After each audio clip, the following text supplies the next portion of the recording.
안녕하세요. 소리중독입니다.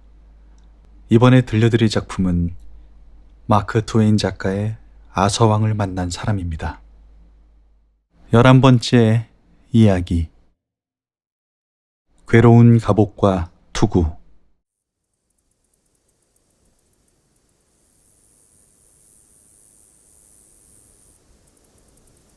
우리들은 시골길을 곧바로 걸어갔다. 아침은 아직 이르고 서늘했다. 언덕 위에서 바라보자 녹색의 골짜기 사이에 구불구불 시냇물이 흐르고 있었다. 아름다운 숲도 여기저기 펼쳐져 있고 큰 떡갈나무가 검은 그늘을 만들고 있었다. 멀리에는 산줄기가 파도처럼 넘실거리고 있고 그 파도의 꼭대기에 언뜻 성이 보이고 있었다. 우리들은 아침 이슬이 빛나고 있는 길을 황홀한 기분으로 걸어갔다. 숲을 지나면 또 숲이 나오고 숲속을 빠져나오면 또 숲이 기다리고 있는 길을 지나기를 여러 번 되풀이하는 동안에 태양은 높이 솟아올랐다. 손수건이 있으면 좋겠는데 나는 다만 속으로 이렇게 생각했다. 단 처음에는 말이다. 그런데 태양이 내리쬐게 되자 단지 속으로만 생각해서는 안 되게 되었다. 투구 속은 땀이 흠뻑 배이고 있었다. 이제는 참을 수 없다. 그런데 제기랄, 손수건은 투구 속에 있다. 그리고 공교롭게도 재빨리 벗을 수도 없는 물건이다. 짭짤한 땀이 뚝뚝 떨어져 눈으로 스며든다. 이것은 책에서 다른 사람의 이야기를 읽으면 아무것도 아니겠지만 실제로 이러한 봉변을 당하는 본인에게는 굉장한 괴로움이다. 좋아. 이 다음은 누가 어떻게 웃건 자루를 입기로 하자. 궁전의 기사들은 체면만을 지키는 사람들이나 나는 스타일 같은 건 아무래도 좋다. 때때로 모래먼지가 훌훌 날아올랐다. 나는 재채기를 하기도 하고 눈물이 흘러나오기도 해서 쩔쩔맸다. 태양은 점점 높아지고 갑옷과 투구는 점점 뜨거워졌다. 말이 걸음을 떼어놓을 때마다 나의 몸은 찻잔을 넣은 상자처럼 쩔렁쩔렁 소리가 났다. 그야말로 초조해지지 않겠느냐 말이다. 마치 한증막에 들어간 것 같다. 갑옷과 투구는 1분마다 무게가 더해지는 듯 몸에 느껴졌다. 창을 든 손은 나른해졌다.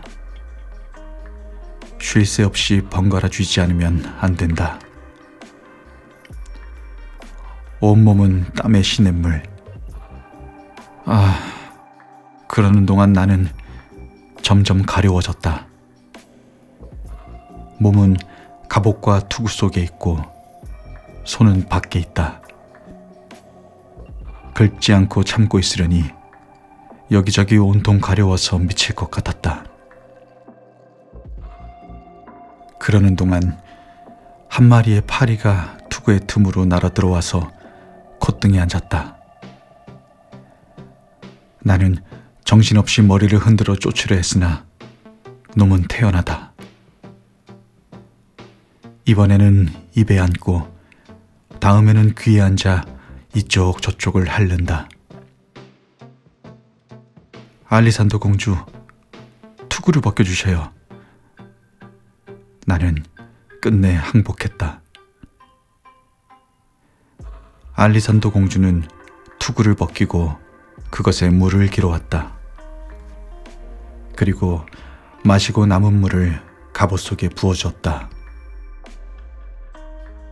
몇 번이나 길어와서는 부어주었기 때문에 그 기분 좋은 것이라니. 덕분에 나는 흠뻑 젖었으나 아주 생기 있게 되살아났다. 그러는 동안 나는 다른 일이 걱정이 되어 왔다. 갑옷과 투구에 익숙하지 못한 풋내기는 말에서 혼자 내릴 수 없다. 도저히 알리산도 공주의 도움 정도로서는 말도 안 된다. 어찌하여 정신이 바른 인간이 이러한 불편한 것을 입었던 것일까? 그리고 또 이 유행은 웬만해서는 없어지지 않을 것 같다. 나는 이 일을 연구하여 국민이 한결같이 이 어리석은 유행을 뿌리째 없애는 운동을 일으키지 않으면 안 된다고 깊이 생각했다. 그리고 이것으로서는 담배도 피울 수 없다. 말 위에서 샌드위치를 쩍쩍 씹을 수도 없다. 장바구니를 옆에 매달아 두기보다는 죽는 편이 오히려 낫다고 생각하고 있는 놈들 뿐이니까. 실은 샌드위치를 투구 속에 숨겨 가지고 오려 했으나 들켜서 개밥이 되고 만 것이다. 알리산도 공주는 꽤 얌전하고 성질도 좋을 것 같았는데 입이 마치 물레방아처럼 쉴 사이 없이 움직여서 거리의 진마차의 소리처럼 들렸기 때문에 머리가 다 아플 지경이었다. 이 짓거리는 기계는 펑크나는 일도 없고 스피드가 떨어지는 일도 없이 계속 짓거려댔다. 이윽고 밤이 되었다. 노숙하기에 알맞을 만한 바위 그늘이 있었기 때문에 나는 거기서 자기로 했다. 그리고 나는 각오를 하고 말에서 미끄러져 떨어져 버렸다. 알리산도 공주에게 좋은 자리를 내주어 잠자게 하고 나는 다른 장소를 찾았다. 그리고 갑옷 그대로 누웠다. 혼자서는 입거나 벗지 못하기 때문이다. 밤이 깊어감에 따라 추위가 더해지고 게다가 비바람이 심하게 불어닥쳤다. 그러는 동안 몸이 근질근질해 왔다. 여러 가지 벌레들, 개미, 땅지네 등이 추워서 내 투구 속에 숨어 들어온 것이다. 그리고 이리저리 돌아다닌다. 특히 개미란 놈은 열을 짓고 행진을 시작했다. 그 간지러운 일이라곤. 그러나 몸을 움직일라 치면 겨우 살 곳을 정하여 정착한 다른 벌레들이 무슨 일이라고 움직이기 시작하여 정세는 더욱 나빠진다. 이제 2번 다시 갑옷 같은 것은 입지 말아야 한다. 겨우 아침이 되었다. 졸리고 배가 고프고 몸은 지치고 목욕이나 한탕하여 몸의 벌레들과 인연을 끊어버리고 싶어서 견딜 수가 없다. 그것에 비해 알리산도 공주는 매우 기분이 좋은지 다람쥐처럼 원기가 좋으시다. 편하게 잠을 푹 자고 났다는 얼굴이다. 목욕도 생각하지 않고 배도 고프지 않은 모양이다. 알리산도 공주는 이런 것을 미리 짐작하고 출발 전에 마구 뱃속에 채워 넣은 것이다. 이무기 정도까지는 되지 못해도 사흘분은 먹어뒀던 것이다. 우리들은 해가 뜨기 전에 출발했다. 말은 혼자서는 탈 수 없고 좋아, 단념했다. 나는 알리산도 공주만을 태우고 뒤에서 쩔룩거리며 따라갔다. 반 시간 정도 가자 도로 공사를 하고 있는 초라한 사람들을 만났다.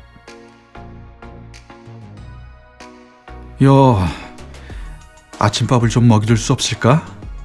하고 내가 말을 걸자 사람들은 어리둥절하여 겁내면서 물었다. 우리들의 식사를 드시겠다는 겁니까? 그야 얼마든지 남아있지요. 정말입니다. 이렇게 말하자 사람들의 얼굴은 기쁨으로 빛났다.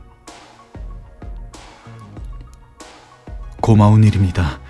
정말 명예로운 일입니다. 알리산도 공주는 내가 이런 작자들과 얘기하는 것을 경멸하듯이 딴 곳을 보며 정색을 하고 있었다. 나도 이 가축들과 함께 식사를 하겠어요. 영광입니다. 사람들은 부끄러운 듯이 머리를 숙였다. 결코 기분이 나쁜 것 같지는 않았다. 이 사람들은 노예가 아니라 자유민이었다. 국민의 70%는 자유민으로서 농민과 직공이었다. 이 사람들이야말로 나라를 떠받들고 나라를 형성하고 있는 사람들이지만, 그러나 애써 일해도 교회가 수입의 10%를 떼어가고 이어 국왕의 세리가 5%를 가져가고, 이런 식으로 세금이다. 세금을 빼앗기고 나면 조금밖에 남지 않는다. 우리들은 이 이름만인 자유민들에게서 아침을 대접받았다. 주인은 젊은 사나이로서 마음속으로부터 존경하는 마음으로 국왕과 교회와 귀족들의 이야기를 하는 것이었다. 나는 너무도 가엾어서 또 너무도 어리석어서 어쩔 줄을 몰랐다.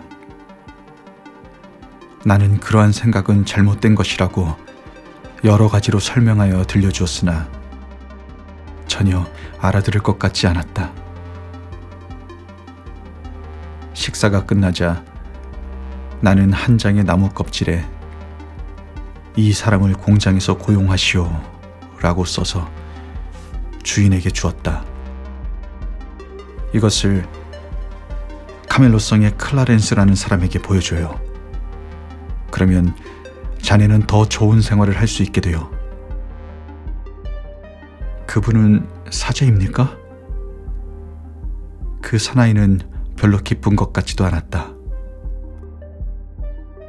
사제가 아니야.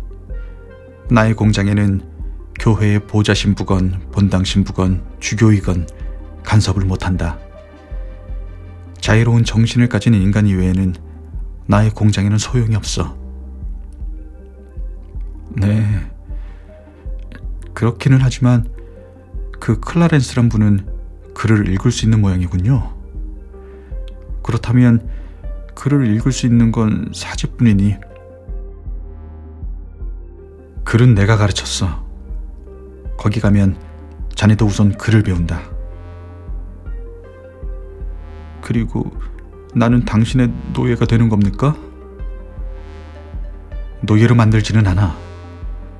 가족을 데리고 곧 출발해라. 모든 걸 클라렌스가 잘 해줄 거다. 걱정 마. 내가 부드럽게 어깨를 두드리자 사나이와 그 가족들의 얼굴은 겨우 희망에 빛나기 시작했다.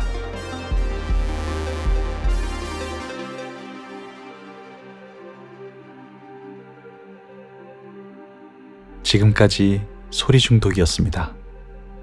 함께 해주셔서 감사합니다.